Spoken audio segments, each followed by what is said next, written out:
नमस्कार, मैं हूं नीलू।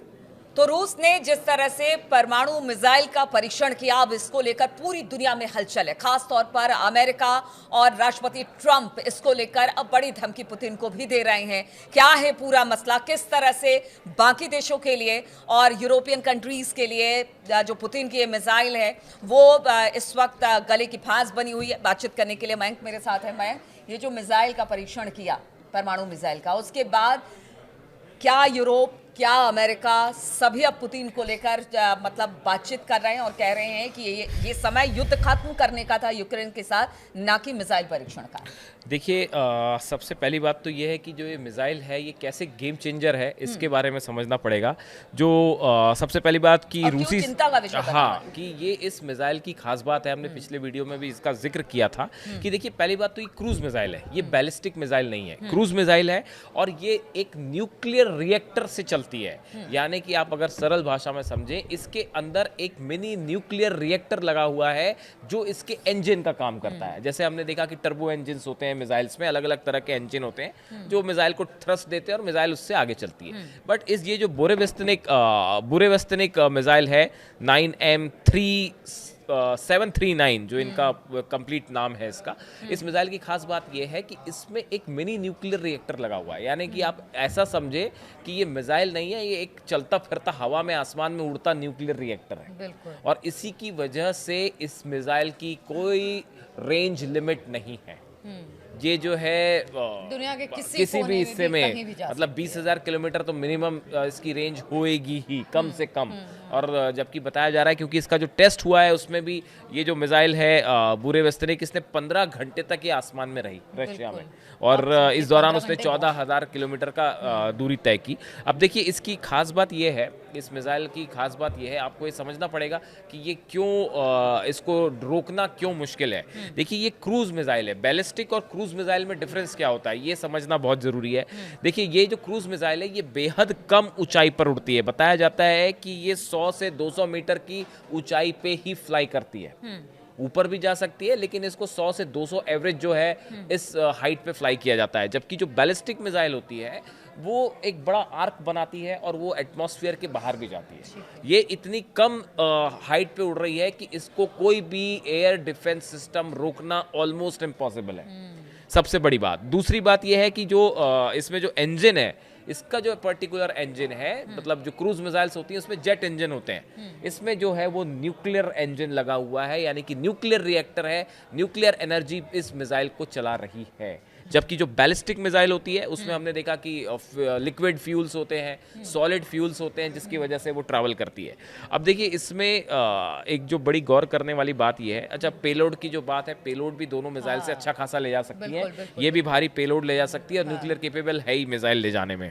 और लेकिन हालांकि एक दूसरा दोनों में अंतर ये है कि जो बैलिस्टिक मिसाइल होती है वो ज़्यादा पेलोड लेके जाती है, ये अपने साथ कम पेलोड ले जाती है। ये दोनों में एक बड़ा डिफरेंस है। और देखिए, बैलिस्टिक मिसाइल जब फायर होती है तो वो पहले 0 एटमॉस्फेयर पे जाएगी, उसके बाद वो री एंटर करेगी एटमॉस्फेयर में और एक आर्क बनाती है। जबकि क्रूज मिसाइल बेहद कम हाइट पे उड़ती है और सीधा फ्लाई करती है। अब देखिए, ये इसका टेस्ट इस समय क्यों हुआ। डोनाल्ड ट्रंप ने ये कहा कि हम यूक्रेन को टॉम हॉक मिसाइल्स जो है, टॉरस और टॉम हॉक, ये दोनों क्रूज मिसाइल्स हैं, ये हम प्रोवाइड करने जा रहे हैं। कल ये हम लोगों ने बताया था। तो ये इसको लेके अच्छा खासा विवाद हुआ। पुतिन पहले ही कह चुके थे कि किसी भी तरह का जो है, आपने हमारे ऑयल के ऊपर जो सैंक्शंस लगाए, बैन्स लगाए हैं, वो एक्ट ऑफ वॉर है। बिल्कुल। और उसके बाद अगर आप टॉमहॉक मिसाइल्स प्रोवाइड कर देते हैं यूक्रेन को, तो ये जंग है, ये जंग की शुरुआत होगी। टॉमहॉक एक क्रूज मिसाइल है। अमेरिका की टॉमहॉक जो है बहुत एक्यूरेट डेडली मिसाइल है और क्रूज मिसाइल है। उस क्रूज मिसाइल का जवाब पुतिन ने क्रूज मिसाइल से दिया है।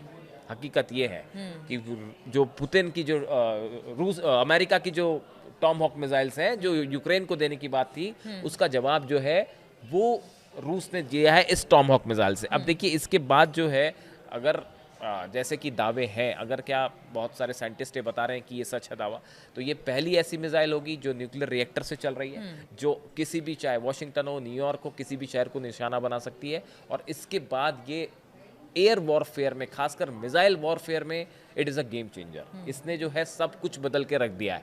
ये इतनी बड़ी घटना है। और अगर आज की बात की जाए और कल हमने देखा, मतलब कल देर रात की बात की जाए, तो ट्रम्प की तरफ से बयान भी आया कि आप हमें डरा नहीं सकते हैं, मतलब अपनी ये न्यूक्लियर मिसाइल को दिखाकर आप क्या करना चाहते हैं। हमने आपसे युद्ध बंद करने को कहा था, आपने मिसाइल का परीक्षण कर लिया। ऐसे में हमारे भी सबमरीन्स वहाँ पर खड़े हैं और उसमें भी परमाणु वेपन लगे हुए हैं। इस तरह की धमकी ट्रम्प ने दी है पुतिन को। अभी देखिए, अब अमेरिका का तो अभी ये हाल है कि इस बारे में है, उनकी जिनपिंग से मुलाकात होनी है, और इसी बीच में उनका जो है F-18 कल डाउन हो गया और एक सी हॉक हेलीकॉप्टर डाउन हो गया। अभी तक ये ईरान ये कह रहा है कि भाई ये तो चाइना नहीं मार गिराया, अपनी इलेक्ट्रोमैग्नेटिक वेव के जरिए दोनों डाउन हो गए। तो अभी तो इसके बारे में ही क्लैरिटी नहीं है। और दूसरा देखिए, ये मैं फिर से कहूँगा इसको कि ये जो 12 दिन की जंग थी ईरान के साथ, इसने पूरे मिसाइल वॉरफेयर को बदल के रख दिया। जिस तरह से ईरान ने अपनी बैलिस्टिक मिसाइल्स फायर की इजराइल के ऊपर, और उसने जो तबाही मचाई हाइफा में, तेल अवीव में, अशदोद में, इन इलाकों में जो मिसाइल्स गिरी, इसने एक मिसाइल पावर को एक बड़े डिटरेंट के रूप में जो है एस्टैब्लिश कर दिया। और इसीलिए जो है पुतिन इतनी तेजी से ना सिर्फ रूस बल्कि चाइना, आप देखिए नॉर्थ कोरिया देखिए, इनका सबने जो है वो खामेनी साहब से और ईरान से एक एग्जाम्पल लेते हुए, बल्कि जो है इनका तो नॉर्थ कोरिया जो है किम जोंग उनका तो ये बयान भी सामने आया था कि जैसा ईरान कर रहा है हमें भी वैसा ही करना चाहिए, उसी अंदाज में अमेरिका को जवाब देना चाहिए। किम जोंग उनका ये बयान भी आया था, हमने वीडियो बनाया था इस पर। तो देखिए, कुल मिला के बात ये है कि ये जो मिसाइल है, इसने मिसाइल वॉरफेयर को टोटली बदल के रख दिया है। और इससे एक बात और साफ है कि अब ईरान का भी जो मिसाइल प्रोग्राम है वो रुकने वाला नहीं है। ईरान पहले ही साफ कर चुका है कि हम मिसाइल प्रोग्राम नहीं रोकेंगे। इस सूरत में बहुत मुश्किल होगा अमेरिका के लिए। एक तरह से अगर मयंक देखे कि देखिए ईरान, चीन, नॉर्थ कोरिया, ये सब एक साथ हैं, और ऐसे में अगर परमाणु मिसाइल अगर संपन्न हो जाता है रूस, और इन तीनों देशों पर भी अभी कभी मुसीबत आती है, तो फिर ऐसे देखिए ये तो बड़ी साधारण सी बात है। आप जो पूछना चाह रहे हो कि ये जो चीज़ें ऐसी हैं, बहुत सारी चीज़ें ऐसी होती है जो ट्रांसफ़र होती ही है। हाँ बिल्कुल, टेक्नोलॉजी की बात कर रहे हैं जो आप पूछना चाह रहे हो बेसिकली, तो ये ट्रांसफ़र होता ही है। बहुत सारी ऐसी मिसाइल्स हैं जिसकी, जो ईरान के पास मिसाइल्स हैं जिसकी टेक्नोलॉजी नॉर्थ कोरिया पर बेस्ड है, या चाइना की मिसाइल पे बेस्ड है। तो इस तरह की खबरें हमेशा से आती हैं। तो अगर आप ये कहना चाह रहे हैं कि इसका आगे चल के टेक्नोलॉजी ईरान के पास भी जा सकती है, तो इसका जवाब है, हर वॉर एक्सपर्ट ये बताएगा कि बिल्कुल जा सकती है। तो रशिया के पास या नॉर्थ कोरिया या चाइना के पास अगर कोई टेक्नोलॉजी है, तो बहुत संभावना है कि वो टेक्नोलॉजी जो है आगे चल के ईरान के पास भी आ जाए। तो इसलिए अमेरिका के लिए हर फ्रंट पे, टैरिफ से लेके, वॉर से लेके, मिसाइल से लेके, हर फ्रंट पे एक बड़ी चुनौती खड़ी हुई। देखिए, हर देश यही बात कर रहे हैं कि शांति बनाए रखिए, शांति का माहौल रहना चाहिए दुनिया में। अगर शांति रहेगी, अगर युद्ध खत्म होगा तो शांति रहेगी, लेकिन ये शांति दिखाई कहीं नहीं दे रही है। हर जगह आप देखिए कि मिसाइलों का परीक्षण हो रहा है, तरह तरह के ड्रोन बनाए जा रहे हैं, और ऐसे में रूस का जो ये मिसाइल है, परमाणु मिसाइल, ये अपने आप में कह रहे हैं मिसाइल की दुनिया में क्रांति है। और ये क्रांति अमेरिका के लिए कितना भारी पड़ेगी, कितनी बड़ी चुनौती है, ये तो आगे वाला वक्त ही बताएगा। बहुत बहुत शुक्रिया आपका, आप सभी का इस चर्चा में हमारे साथ जुड़ने के लिए।